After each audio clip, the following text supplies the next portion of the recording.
Does your pineal gland control the world? Does your math skills and giamatria control the world?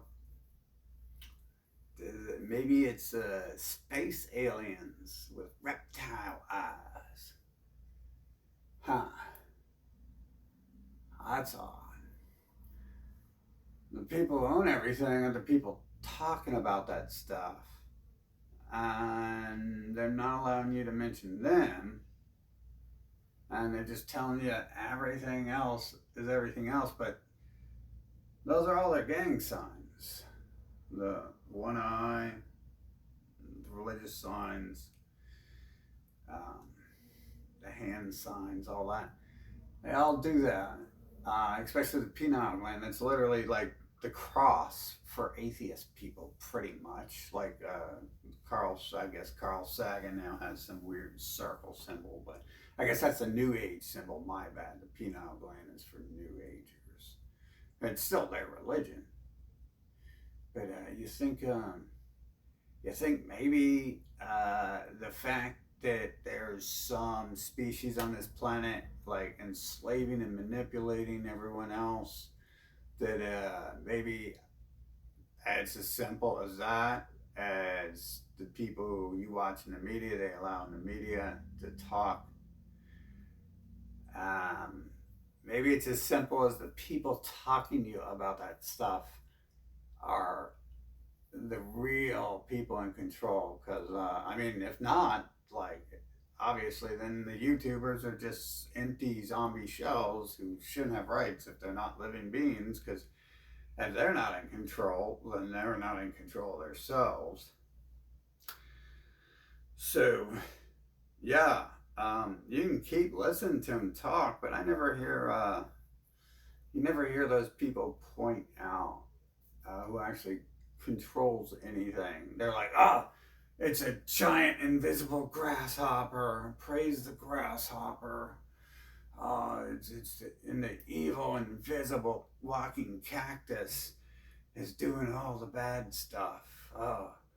But thankfully they allowed me to post my videos and get rich and famous and stuff, because the giant, we've defeated the giant invisible cactus in that form, at least, which they never really get as far as uh, hell. Alex Jones said China controls America. Chinese people don't own anything. They should say black people control America. Oh yeah, they tried. They don't own anything, and there's a group that they can scapegoat pretty well. But I don't know if that's a scapegoat either. I mean, technically, once they have their place somewhere, like when they built their churches in Mexico, they've erased on skulls. Obviously, they erased like 200,000 people, like freaking centuries ago, so they could build a foundation for a church with their bones, and probably was about the extent of. But they probably had to make up a good reason for doing it after they did it, having no reason in the first place. But just like this stupid stuff, the Matrix, right? They keep bragging and all this stuff, like the Zion mainframe. Okay, um, they brag that Zion is in control in that, and then they're like, but this and that, and it's like, well, it's more likely that if there's a group out there hiding who they are and they control everything on the planet, that you have a group of evil aliens upon the planet who can do that, just enslave the world. Because when you really get to the bottom of questioning how they own and control everything, like just being scrubs for centuries doesn't explain that. Like, doesn't really explain that away. I always thought there's more to it, but then you see the world control and then the puppeteering of the humans, and you're like, oh, that's probably actually how they get in control, is they aren't in control. They just are, placed that way in the objective layering of goals and quest lines on Earth and stuff. But hey, let's stay in the game for a minute and just assume, yeah, we actually have an evil alien race enslaving the planet. But there's still other questions that remain. Like, are they AI? Do they even know who they are? Like, serious? Like, do they understand that the puppeteering, like, seems to be working on most people? But obviously, an alien shapeshifter race could explain away the things that look like that.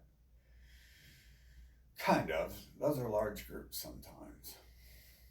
But yeah, I think that's an important thing to remember about these groups is that they all talk about jibber jabber and nonsense, and they're not like people are like, oh my god, the world's so fucked up. It's like, oh yeah, who's doing it? And like,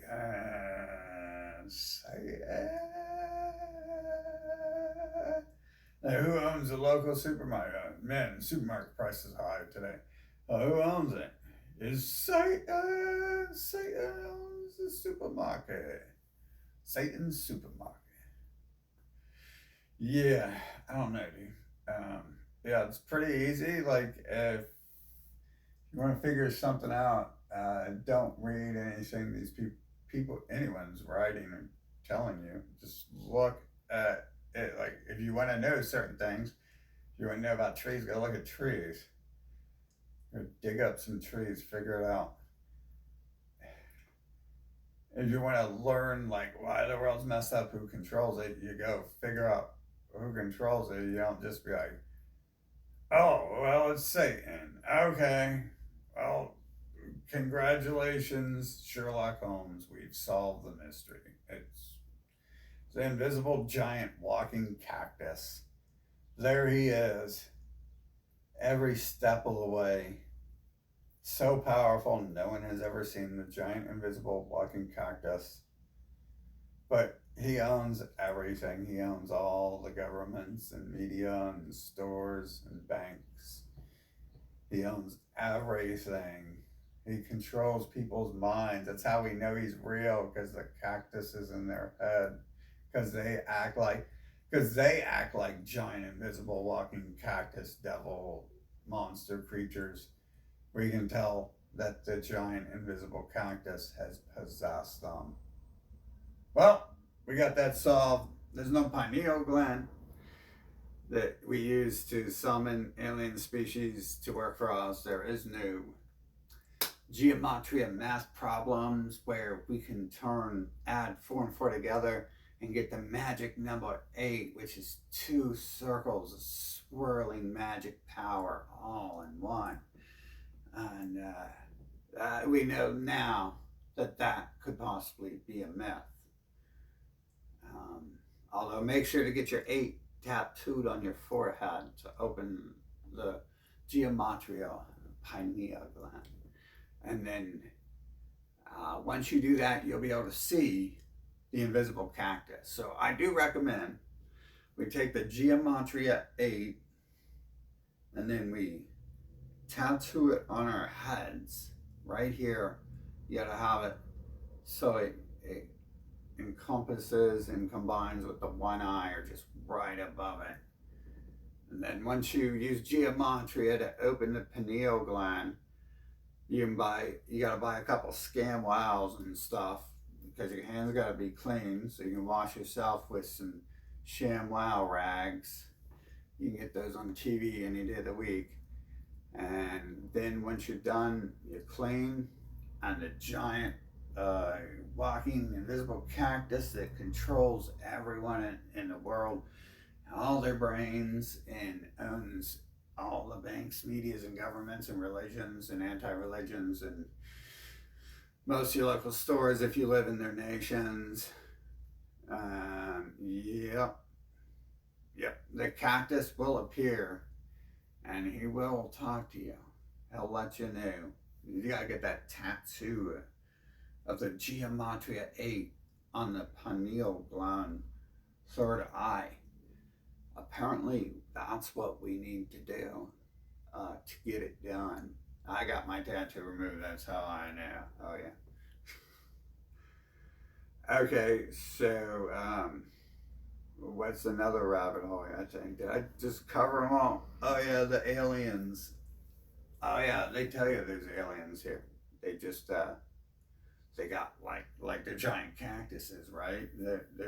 They're giant shrub shaped cactus. We're talking about a real cactus, the real evil cactus is giant, upright, multi pronged, like a pitchfork. That's why some refer to the giant cactus as the god with the pitchfork. Uh, because the cactus, invisible evil cactus, is shaped like a pitchfork. Imagine that. So we've solved those problems. Now we've figured out how giamatria and the pineal gland in Walmart works. But that's where do we go from here with the invisible cactus? Are you on the invisible cactus side, or are you on the other invisible uh, inanimate object side?